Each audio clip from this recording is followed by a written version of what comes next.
Hi everyone, welcome to all of you. आज हम लोग इकोलॉजी का एक टॉपिक इकोसिस्टम स्टडी करेंगे। इन्वायरमेंट में ऑर्गेनिज्म अपने इन्वायरमेंट के साथ, अपने सराउंडिंग के साथ कैसे इंटरैक्ट करता है, इसकी स्टडी को बोलते हैं इकोलॉजी। और इकोलॉजी में ही एक टॉपिक है इकोसिस्टम, जिसको आज हम लोग स्टडी करेंगे। इन्वायरमेंट इन्वॉल्व्स, पहले हम लोग जनरल थोड़ा देख लेते हैं, फिर इसके बाद में उसका डेफिनेशन देखेंगे। जो इन्वायरमेंट होता है उसमें लिविंग ऑर्गेनिज्म और नॉन लिविंग थिंग्स दोनों रहते हैं। दोनों एक दूसरे से इंटर रिलेटेड होते हैं, लिविंग्स और नॉन लिविंग्स।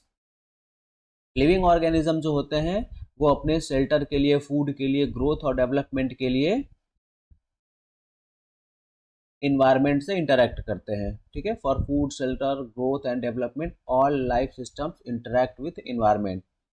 इन्वायरमेंट क्या है? तो लाइफ सपोर्टिंग सिस्टम है। ठीक है, हमको या कोई भी लिविंग ऑर्गेनिज्म को लाइफ कंडीशन में रहने के लिए इन्वायरमेंट जरूरी है, इसलिए इन्वायरमेंट को लाइफ सपोर्टिंग सिस्टम कहते हैं। In the subject of ecology the term ecosystem refers to the environment of life. ठीक है, इकोसिस्टम क्या होता है? तो इन्वायरमेंट ऑफ लाइफ। ये it is a self sustaining, हम लोग इसको आत्मनिर्भर कह सकते हैं। Self sustaining structural and functional unit of biosphere. ठीक है, बायोस्फीयर का स्ट्रक्चरल और फंक्शनल यूनिट है। बायोस्फीयर क्या होता है? तो एटमॉस्फेयर, हाइड्रोस्फीयर, लिथोस्फीयर का वो पार्ट जहाँ पे की लिविंग ऑर्गेनिज्म रहते हैं, उसको हम लोग बायोस्फीयर कहते हैं। ठीक। And ecosystem may B natural और आर्टिफिशियल। ठीक है, इकोसिस्टम नेचुरल भी हो सकता है और आर्टिफिशियल भी हो सकता है, लैंड बेस्ड हो सकता है या वाटर बेस्ड हो सकता है। ठीक है, या टेरेस्ट्रियल होगा या तो एक्वेटिक होगा, वाटर में है तो एक्वेटिक हो जाएगा। ठीक है, नेचुरल है यानी वो नेचर में पहले से प्रेजेंट है, आर्टिफिशियल मैन मेड है। हम लोग एक्वेरियम बनाते हैं, तो वो जो एक्वेरियम होता है वो एक तरीके का आर्टिफिशियल इकोसिस्टम होता है। उसी तरह से फील्ड में कोई क्रॉप लैंड है, ठीक है, गार्डन है, कोई पार्क बना दिया, एक्वेरियम, ये सब आर्टिफिशियल सिस्टम है। ठीक है, अभी हम लोग आगे पढ़ेंगे भी टाइप ऑफ इकोसिस्टम, तो उसमें सब आएगा, है ना। डेफिनेशन देख लेते हैं इकोसिस्टम का। The living organism of a habitat and their surrounding environment function together as a single unit. This ecological unit is called as an ecosystem. ठीक है, the living organism, किसी भी हैबिटेट, किसी पर्टिकुलर प्लेस पे living organism और उसका surrounding environment, ठीक है, उसका जो सराउंडिंग इन्वायरमेंट होगा, है ना, वो एक दूसरे के साथ फंक्शन टुगेदर, एक साथ काम करते हैं एज ए सिंगल यूनिट। ठीक है, और उस यूनिट को क्या बोला जाता है? इकोसिस्टम। यानी कोई लिविंग ऑर्गेनिज्म है या ग्रुप ऑफ लिविंग ऑर्गेनिज्म है और वो अपने इन्वायरमेंट के साथ इंटरैक्ट करके एक साथ रह रहे हैं, तो उस पर्टिकुलर एरिया को हम लोग या उस पर्टिकुलर सिस्टम को हम लोग इकोसिस्टम कह सकते हैं। ठीक, the ecosystem first appeared in publication by the British ecologist Arthur Tansley. यानी कि जो इकोसिस्टम टर्म है वो किसने दिया था? तो टेंसले ने दिया था। इकोसिस्टम टर्म किसने दिया था? टेंसले ने दिया था। ठीक है, इकोसिस्टम और क्या है? तो an ecosystem is a naturally occurring assemblage of life and the environment. ठीक है, इकोसिस्टम को हम लोग दूसरे वर्ड में और क्या कह सकते हैं? तो naturally occurring assemblage of life and the environment. ठीक है, लिविंग बीइंग और उसके एनवायरनमेंट का जो एसेंबलेंस होता है, असेंबली होता है, उसको हम लोग क्या बोल सकते हैं? इकोसिस्टम बोल सकते हैं। ठीक है, इकोसिस्टम का जो साइज है वो डिफरेंट साइज का हो सकता है। Ecosystem may be of very different size. ठीक है, बहुत बड़ा भी हो सकता है, बहुत छोटा भी हो सकता है। It may be a whole forest. ठीक है, एक बहुत बड़ा सा एरिया में फॉरेस्ट है, वो उसको भी हम लोग फॉरेस्ट इकोसिस्टम बोलेंगे। एंड स्मॉल पॉन्ड, ठीक है, पॉन्ड इकोसिस्टम, थोड़े से जो छोटे से तालाब में जो भी लिविंग बींग्स अपने सराउंडिंग के साथ इंटरैक्ट करके रह रहे हैं, उसको हम लोग पॉन्ड इकोसिस्टम बोलेंगे। तो वो स्मॉल हो गया। ऐसे फॉरेस्ट है, बहुत बड़ा सा एरिया में है, तो वो आपका मैक्रो हो जाएगा इकोसिस्टम, या लार्ज इकोसिस्टम हो जाएगा। ठीक है, डिफरेंट आगे है, different ecosystems are often separated by geographical barriers. ठीक है, लाइक डेजर्ट, माउंटेन्स और ओशंस। ठीक है, और आइसोलेटेड अदरवाइज लाइक लेक्स और रिवर्स। ठीक है, इसमें कहने का है ये है कि जो डिफरेंट इकोसिस्टम्स है जियोग्राफिकल बैरियर से वो क्या होते हैं? सेपरेटेड होते हैं। ठीक है, लाइक डिजर्ट्स है जैसे, ठीक है। डिजर्ट का अपना एक अलग का इकोसिस्टम होगा, माउंटेन है उसका अलग इकोसिस्टम होगा, ओशन है का अलग सिस्टम होगा। इनके बीच में बैरियर्स, कोई पर्टिकुलर बैरियर्स नहीं होता है, एक ट्रांजिशन जोन होता है। जैसे डिजर्ट का कब खत्म हुआ तो ऐसा नहीं कि डिजर्ट के बाद डायरेक्ट कोई बैरियर आ गया, दीवार आ गया और उसके बाद फिर माउंटेन या ओशन है, ऐसा नहीं होता है। डेजर्ट है, फिर उसके बाद डेजर्ट खत्म हुआ तो फिर माउंटेन का इकोसिस्टम स्टार्ट हो गया, है ना, इस तरीके से रहता है। आगे है ecosystem is an open system. ठीक है, ये कैसा सिस्टम है? ओपन सिस्टम है।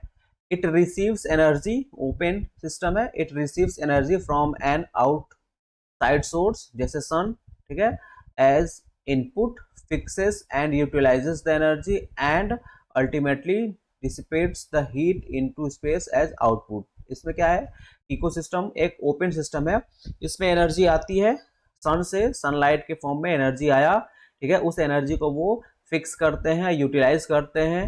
यूटिलाइज करने के बाद जो बचा हुआ एनर्जी रहता है या जो एक्स्ट्रा एनर्जी रहता है, ठीक है, यूटिलाइज करने के बाद जो एनर्जी होती है बची हुई, वो हीट एनर्जी के फॉर्म में वापस स्पेस में चली जाती है। ठीक है, यानी कि यूनिडायरेक्शनल एनर्जी का फ्लो होता है। एनर्जी का जो फ्लो होता है वो यूनिडायरेक्शनल होता है, सन से आया और स्पेस में चला गया। ठीक, आगे है an ecosystem has a physical environment or factor, biological component and interaction between them. ठीक है, किसी भी इकोसिस्टम में फिजिकल इन्वायरमेंट या फिजिकल फैक्टर होगा, बायोलॉजिकल कंपोनेंट्स होंगे, वही बायोटिक और एबायोटिक कंपोनेंट। किसी भी कंपोनेंट इकोसिस्टम में दो कंपोनेंट होते हैं, बायोटिक और एबायोटिक, और वही बायोटिक जो लिविंग, एबायोटिक मतलब नॉन लिविंग, इन्हीं के बीच में इंटरेक्शन होता है। ठीक है, इंटरेक्शन बिटवीन देम। ठीक है, तो इकोसिस्टम में ये फिजिकल इन्वायरमेंट यानी एबायोटिक हो गया, बायोलॉजिकल कंपोनेंट यानी बायोटिक हो गया, और इनके बीच में इंटरेक्शन होता है। Any ecosystem is characterised by a set of abiotic and biotic factors and functions। Any ecosystem is characterized by set of abiotic and biotic factors and functions। functions में हम लोग आ जाएगा न्यूट्रिएंट साइक्लिंग हो गया, energy flow हो गया, है ना, ये इकोसिस्टम के फंक्शंस में आ जाएगा। न्यूट्रिएंट कैसे साइकिल हो रहा है, न्यूट्रिएंट की कैसे साइक्लिंग हो रही है इकोसिस्टम में, और एनर्जी का फ्लो कैसे हो रहा है, किस डायरेक्शन में हो रहा है, ये फंक्शन है। ठीक है, किसका है? तो इकोसिस्टम का। ठीक है, introduction of new environment factor, introduction of new environmental factors or new species can have disastrous results, eventually lead to the collapse of an ecosystem and death of many of its native species। ठीक है, इसमें कह रहा है कि कोई ecosystem है, उस इकोसिस्टम में अगर कोई नया इन्वायरमेंटल फैक्टर आ गया या कोई नया स्पीसीज आ गया जो कि उस इकोसिस्टम के लिए नया है, तो वो क्या करेगा, पूरे इकोसिस्टम को कोलैप्स कर सकता है। ठीक है, बहुत सारे स्पीसीज उससे क्या होंगे, डेड भी कर सकते हैं। अब ये यहाँ पे सिंपल इकोसिस्टम है, इसमें एनर्जी और न्यूट्रिएंट साइक्लिंग दिखाया है कि एनर्जी का फ्लो कैसे होता है, न्यूट्रिएंट साइक्लिंग कैसे होती है। सन है, सन से एनर्जी आया इकोसिस्टम में, फोटोसिंथेसिस के थ्रू प्लांट उसको यूटिलाइज करेंगे। ठीक है, अब प्रोड्यूसर जो प्लांट होंगे, प्रोड्यूसर्स, वो यूटिलाइज करेंगे, फिर वो प्राइमरी कंज्यूमर को जाएगा, फिर वो सेकेंडरी कंज्यूमर को जाएगा, ये सब डेड करेंगे प्राइमरी और सेकेंडरी कंज्यूमर और प्रोड्यूसर्स, तो उसको डिकम्पोजर्स क्या करेंगे, डिकम्पोज करेंगे, जिससे वापस फिर वो प्रोड्यूसर के लिए अवेलेबल हो जाएगा, वापस प्रोड्यूसर के लिए वो क्या हो जाएगा, अवेलेबल हो जाएगा। ठीक है, इस तरीके से न्यूट्रिएंट की इसमें क्या होगी, साइक्लिंग होगी न्यूट्रिएंट की। ठीक है, और एनर्जी में क्या होगा कि सन से प्रोड्यूसर जो होंगे वो फोटोसिंथेसिस के थ्रू सनलाइट को यूटिलाइज करके उसको केमिकल एनर्जी में कन्वर्ट करेंगे, फिर वो केमिकल एनर्जी बाकी कंज्यूमर्स के पास होता चलेगा, बाकी लास्ट में जो एक्स्ट्रा एनर्जी होगी वो हीट एनर्जी के फॉर्म में इकोसिस्टम से बाहर निकल जाएगी। ठीक है, तो न्यूट्रिएंट साइक्लिंग और एनर्जी फ्लो एक किसी भी इकोसिस्टम में ऐसे होता है। ठीक है, food chain, food web ecosystem में ही चलता है। अब ये है, इधर में प्लांट लगा हुआ है, ये फॉरेस्ट का हो जाएगा, ये आपका एक्वेटिक इकोसिस्टम हो जाएगा। वाटर बेस्ड जो है वो एक्वेटिक हो जाएगा, ये टेरेस्ट्रियल हो जाएगा, टेरेस्ट्रियल में बहुत सारा प्लांट है या कोई फॉरेस्ट है तो फॉरेस्ट इकोसिस्टम हो गया। ठीक है, इनमें लिविंग और नॉन लिविंग ऑर्गेनिज्म एक दूसरे से इंटरेक्ट करते हैं। आगे है macro and micro ecosystem. Macro मतलब लार्ज, माइक्रो मतलब स्मॉल। ठीक है, dimension and spread of an ecosystem, कितना दूर तक फैला हुआ है, कितना लंबा फैला हुआ है ना, और उसके क्या डायमेंशन है, इसके बेसिस पे दो टाइप के होंगे, मैक्रो इकोसिस्टम और माइक्रो इकोसिस्टम, ठीक है। तो larger system such as forest or a lake are called as macro ecosystem, ठीक है। मैक्रो मतलब लार्जर सिस्टम होगा, है ना, फॉरेस्ट हो गया, लेक हो गया, और माइक्रो मतलब स्मॉल हो जाएगा, ठीक है। Life scientist and environmental biologist who are interested to evaluate the functional mechanism of an ecosystem may create an experimental setup, ठीक है, इन द फील्ड या लेबोरेटरी में। तो फील्ड में या लेबोरेटरी में इस तरीके का जो इकोसिस्टम सेटअप होता है वो आपका किस में आता है, माइक्रो इकोसिस्टम में आता है, ठीक है। किस में आता है, माइक्रो इकोसिस्टम में आता है, ठीक है। जैसे यहाँ पे है, ये फॉरेस्ट हो गया, तो ये हो गया आपका मैक्रो इकोसिस्टम, ये मैक्रो होगा, ठीक है। और ये लैब में एक बॉटल में इकोसिस्टम को सेट किया गया है, तो ये आपका किस में आ जाएगा, माइक्रो में आ जाएगा, ठीक है, माइक्रो इकोसिस्टम में। आगे है कंपोनेंट्स ऑफ इकोसिस्टम। तो इकोसिस्टम होता क्या है, तो इकोसिस्टम बायोटिक और एबायोटिक कंपोनेंट्स मिल करके और वो एक दूसरे से इंटरेक्ट करते हैं इन्वायरमेंट में, वही आपका इकोसिस्टम बनाता है। उसमें कौन कौन से कंपोनेंट होते हैं, तो किसी भी इकोसिस्टम में दो कंपोनेंट होते हैं, वो कौन कौन से हैं, तो ए बायोटिक और बायोटिक। ए बायोटिक मतलब नॉन लिविंग, बायोटिक मतलब लिविंग। ए बायोटिक में क्लाइमेटिक फैक्टर है, ठीक है, तो क्लाइमेट से रिलेटेड, रेन है, लाइट है, विंड है, टेम्परेचर है, ठीक। इडेफिक सॉइल से रिलेटेड, सॉइल और उससे कंपोजिशन से रिलेटेड जो फैक्टर होते हैं वो इडेफिक फैक्टर आते हैं, इसमें हो गया सॉइल, हो गया पीएच, हो गया मिनरल, हो गया, है ना, उसकी टोपोग्राफी हो गई, ये आ जाएगा ए बायोटिक में। और बायोटिक कंपोनेंट्स में आ जाएंगे प्रोड्यूसर्स, कंज्यूमर्स और डीकम्पोजर्स, ठीक है। प्रोड्यूसर्स हो गए ऑटोट्रॉफ, कंज्यूमर्स हेटेरोट्रॉफ। कंज्यूमर्स में फिर आपका प्राइमरी, सेकेंडरी, टर्सरी, क्वाटरनरी ये आ जाएगा, और उसके बाद में डीकम्पोजर्स, ठीक है। अब इन्हीं को बारी बारी हम लोग देखेंगे। पहला है बायोटिक कंपोनेंट, ठीक है। पहला क्या है, बायोटिक कंपोनेंट। बायोटिक कंपोनेंट मतलब कौन आ जाएंगे इसमें, तो लिविंग ऑर्गेनिज्म आएंगे। तो लिविंग ऑर्गेनिज्म में includes all living organism and their products, ठीक है। This group includes all animals, plant, bacteria, fungi and their waste products like fallen leaves or branches or पेटा, ठीक है।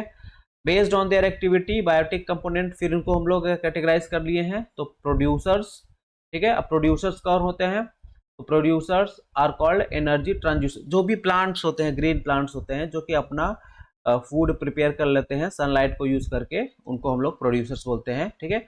They convert solar energy into chemical energy. Producers जो होते हैं वो solar energy, sunlight को केमिकल एनर्जी में convert करते हैं, किसके हेल्प से, with the help of organic and inorganic substance, ठीक है, ऑर्गेनिक एंड इनऑर्गेनिक सब्सटेंस, ठीक है। The producers are called autotrophic organism, ठीक है। प्रोड्यूसर्स को और क्या बोलते हैं, ऑटोट्रॉप बोलते हैं, क्योंकि अपना फूड अपने से प्रिपेयर कर लेते हैं। They are capable of synthesising food from non living organic compounds by the process of photosynthesis. सबको जानता है, प्रोड्यूसर्स या जो प्लांट होते हैं वो फोटोसिंथेसिस करते हैं, और फोटोसिंथेसिस के थ्रू फूड का फॉर्मेशन करते हैं, और वही फूड जो होता है या वही सोलर एनर्जी जो होता है वो पूरे इकोसिस्टम में ट्रेवल करता है फूड चेन या फूड वेब के थ्रू, ठीक। They are largely represented by green plants और लैंड, ट्री है, grasses crop and phytoplanktons on water, ठीक है। वाटर में जो फाइटोप्लैंक्टॉन्स जो होते हैं वो वाटर बॉडी में प्रोड्यूसर का काम करते हैं। आगे है कंज्यूमर्स, ठीक है। प्रोड्यूसर्स हैं, फिर consumers. Consumers are organism whose food requirement are met by feeding on other organism, ठीक है। कंज्यूमर्स जो होते हैं वो अपना जो फूड होता है उसका रिक्वायरमेंट कहीं दूसरे से कंप्लीट करते हैं या एक्वायर करते हैं, ठीक है। they consume the food material prepared by the producers, they consume the food material prepared by producers, ठीक है। कंज्यूमर्स वो होते हैं जो कि डायरेक्टली और इनडायरेक्टली प्लांट के द्वारा या प्रोड्यूसर के द्वारा जो फूड प्रिपेयर किया गया था उस पर डिपेंड होते हैं, ठीक है। इसीलिए कंज्यूमर्स को हम लोग हेट्रोट्रॉप बोलते हैं, कंज्यूमर्स आर कॉल्ड हेट्रोट्रॉप, ठीक है। Animal belong to this category depending upon their food habit. consumers are animal जो होते हैं इस कैटेगरी में बिलोंग करते हैं, और उनके depending upon their food habit, consumers को हम लोग क्लासिफाई करेंगे प्राइमरी, सेकेंडरी, टर्शियरी, है ना। जो प्रोड्यूसर पे डायरेक्ट डिपेंड होते हैं वो प्राइमरी होते हैं, प्राइमरी के ऊपर जो डिपेंड होता है वो सेकेंडरी हुआ, सेकेंडरी के ऊपर जो डिपेंड है वो टर्शियरी कंज्यूमर होता है। ठीक है, प्राइमरी कंज्यूमर्स देख लेते हैं। तो primary consumers are solely feed on plant. ठीक है, सीधी सी बात है, प्लांट यानी जो प्रोड्यूसर पे डायरेक्ट डिपेंड होते हैं वो प्राइमरी हो गए। Herbivores are plant eaters. अब उसमें है भी हर्बीवोर्स, कार्निवोर्स, ओमनीवोर्स, है ना। हर्बीवोर्स कौन होते हैं? तो हर्बीवोर्स वो होते हैं जो कि अपना फूड प्लांट से ऑब्टेन करते हैं। ग्रॉसहॉपर है, रैबिट है, गोट है, क्या शीप है, प्राइमरी कंज्यूमर्स हैं। ये क्या होते हैं? ये प्राइमरी कंज्यूमर्स है ना, RABB होता है। ठीक है, RABB, यहाँ पर डबल हो जाएगा बी। गोट है, शीप है, ग्रॉसहॉपर है, ये हर्बीवोर्स है। सेकेंडरी कंज्यूमर्स प्राइमरी कंज्यूमर पर डिपेंड होते हैं। सेकेंडरी कंज्यूमर्स जो होते हैं वो अपने फूड के लिए किस पे डिपेंड होते हैं? प्राइमरी कंज्यूमर्स पे। ठीक है, जैसे कार्निवोर्स, फ्लैश ईटर्स। ठीक है, फ्लैश ईटर्स मांस वगैरह जो खाते हैं वो कार्निवोर्स होते हैं, और जो दोनों खाते हैं वो क्या होते हैं?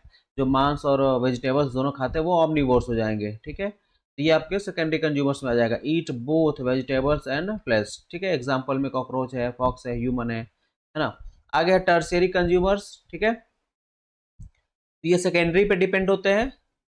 Tertiary consumers are predators. ठीक है, प्रेडेटर्स ऑफ प्रेडेटर्स। ठीक है, एक तरीके से कह सकते हो कि ये सेकेंडरी पे डिपेंड होते हैं। टर्शियरी जो होते हैं वो सेकेंडरी पे कंज्यूमर्स पे डिपेंड होते हैं अपने फूड के लिए। They are mostly larger animals. ठीक है, जैसे लॉयन हो गया, टाइगर हो गया, ये जो होते हैं ये टर्शियरी कंज्यूमर्स में आते हैं। ठीक है, आगे है ट्रांसफार्मर्स एंड डिकम्पोजर। तो ट्रांसफार्मर और डिकम्पोजर को कहीं कहीं पे एक ही में लिख करके पढ़ लिया जाता है। ट्रांसफार्मर्स क्या होते हैं? सर्टेन टाइप ऑफ बैक्टीरिया होते हैं। ठीक है, वो जो एक्सक्रीटेड मटेरियल होता है उस पर क्या करते हैं? अटैक करते हैं। ठीक है, और उसको क्या करते हैं? सिंपल फॉर्म में ट्रांसफॉर्म कर देते हैं।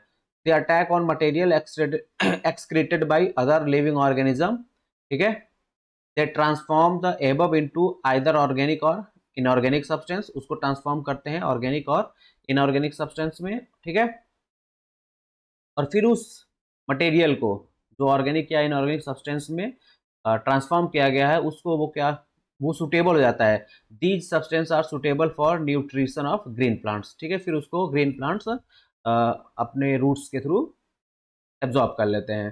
ठीक है, तो ट्रांसफार्मर्स क्या होते हैं? कुछ सर्टेन टाइप के बैक्टीरिया होते हैं जो कि एक्सक्रीटेड मटेरियल को, जो कि एनिमल और प्लांट से निकलता है उसको, या लिविंग ऑर्गेनिज्म से निकलता है उसको, वो ऑर्गेनिक या इनऑर्गेनिक सब्सटेंस में कन्वर्ट कर देते हैं, और उसको फिर वो प्लांट के लिए अवेलेबल हो जाता है, वो मटेरियल प्लांट के लिए अवेलेबल हो जाता है। ठीक है, तो transformers help in recycling the nutrient which came as a waste already. ठीक है, तो एक तरीके से ये क्या करते हैं?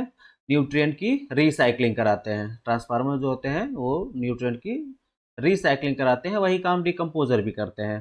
ठीक है, they are also called micro consumers. ठीक है, डिकम्पोजर को और क्या बोलते हैं? Micro consumers. ठीक है, they depend on dead organic matter for their food. ठीक है, डेड ऑर्गेनिक मैटर पे ये डिपेंड होते हैं फूड के लिए। They are chiefly micro organism like bacteria है, फंजाई है, ये डिकम्पोजर्स होते हैं। ये क्या करते हैं? कॉम्प्लेक्स ऑर्गेनिक मैटर को क्या करते हैं? सिंपल फॉर्म में कन्वर्ट करते हैं। ठीक है, कॉम्प्लेक्स ऑर्गेनिक मैटर को किस में कन्वर्ट करते हैं?